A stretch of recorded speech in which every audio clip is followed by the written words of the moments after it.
It's Saturday, and it's been a week since I posted anything, and there's a story there. You can hear that part of the story is that I was sick, and I have this like really cool low voice now. There you go, the fire. I'm sitting in front of the fire talking to everybody.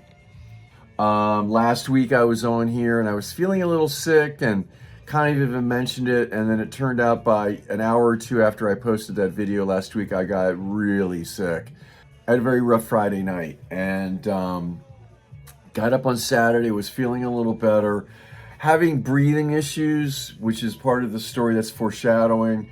The plan last weekend was that I was going to do another video like Sunday, because Sunday was Father's Day, and Father's Day, because of my father, figures into the story about me and my teeth and kind of what I'm going through. This posting of videos on my Substack, the Snaggletooth Diaries, is a totally self-imposed thing. I don't really know what I'm doing with it. I just know that I'm drawn to do it, and I'm doing it. And yet, like anything, I've been kicking the can all week. What do I have to say? Do I need to have anything to say? And just not really being moved to do it. Anyway, so here I am, just sort of riffing, and I'll edit it down. There's all this stuff you're not going to, I'm sure, see, because even if let me put it this way, I'll leave this part in. I have no idea what I'm going to edit out. There's a lot that I'm already going to edit out. You can hear that I was sick. I was so sick. Saturday night, like a week ago, exactly, like Saturday night into Sunday morning, I was feeling better. I still had a little bit of the breathing thing going on. Sleeping was just difficult. It was difficult to lay down, because then if I laid down, then that would sort of wake up my chest to like wanting to cough. That might be interesting if I even just talked about that. All of the sort of herbal, sort of like magical thinking shit I was doing last weekend to sort of deal with this. So anyway, I was online, and I was thinking about going to urgent care. But urgent care, if you're having difficulty breathing, they're going to say go to the emergency room. And then it's this whole thing about, I don't want to go to the emergency room. I hate going to doctors. I can go with someone else to the hospital and have no problem. For my own self, to take care of myself, and just sort of throw myself under into that hospital thing is just. I was reading reviews of emergency rooms. I decided Monday morning to go to the emergency room. A friend of mine who coincidentally was checking in on me because I was sick drove me, no big deal. This was not riding in an ambulance. This was nothing like that. It was just going to take care of it. I'd go over to the hospital, I go over to Suburban, walk in, nobody's in there. I mean, nobody's in, like, waiting, and there's one person waiting in the emergency room. All of this sort of reading reviews and dreading it had a lot to do with just sort of, I just had this image that I was going to be in the emergency room for like 12 hours. And I just, shit. I was sick. They took me in, they took my blood, they put in an IV thing in my arm, a couple of other tests. It was all really quick.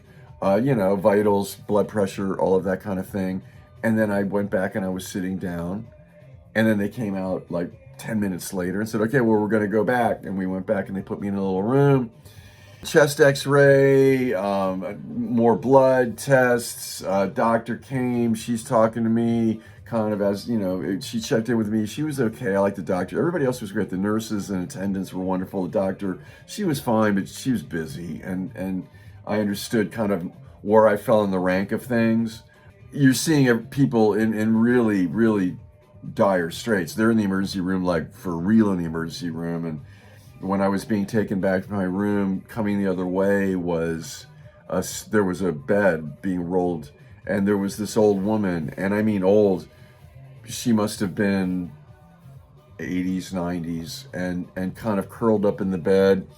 And when she was coming by, we made eye contact, but she was just lost in whatever was going on, which looked really pretty serious. And you're in an emergency room, and serious stuff is going on, and I'm like, it's serious that I can't breathe, or having issues, and I understand that, but I also understand that to the doctor, it's just like, okay, look, this is easy to manage. He's not seriously emergencying like blood or whatever.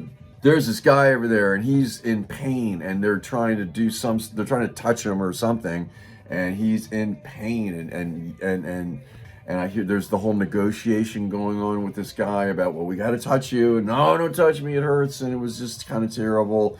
And then there was all of that going on, and I'm just sort of sitting like, that's not why I don't like going to the emergency room. Part of me,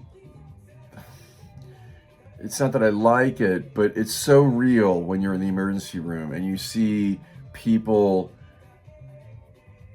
I can deal with all of that, but part of the thing that I don't like is, there I am and they're taking all these tests. Am I going to learn some sort of bad truth about my health?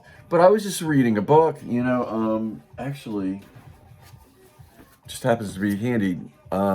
This book is amazing.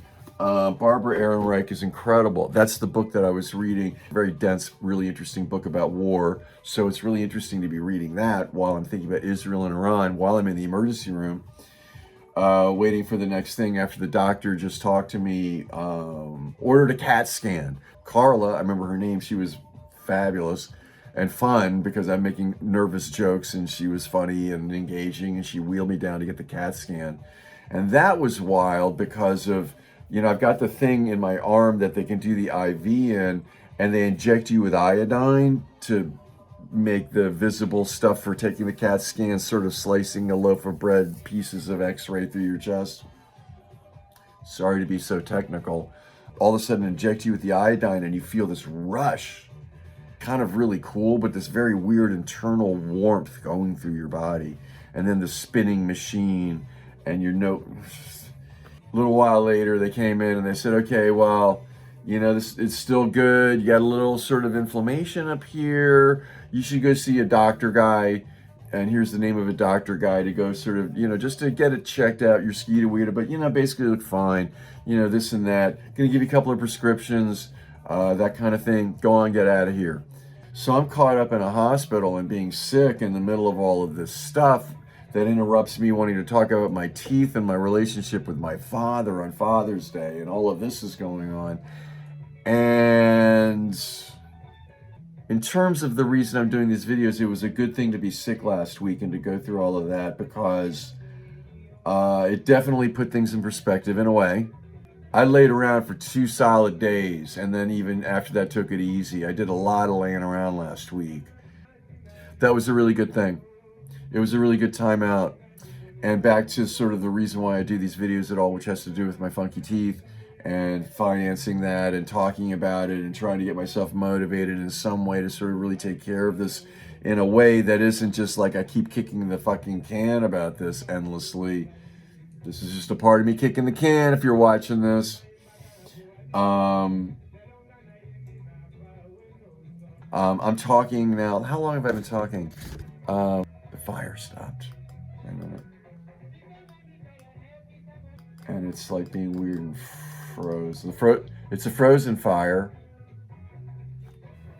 Let's see, it's a frozen fire. It's a frozen fire. She's my one desire. Oh, there it goes. And I'm froze. Let's get this going here.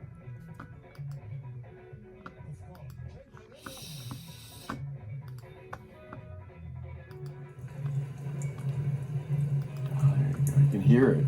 I have to turn down the fire because I don't want that noise. Anyway, so the task that I'm giving myself is to take this and cut it down, to hyper cut it down. That's the exercise, because none of this is interesting, and I'm not saying anything coherent. But that's what I'm going to do, just to sort of cut it down, because why not?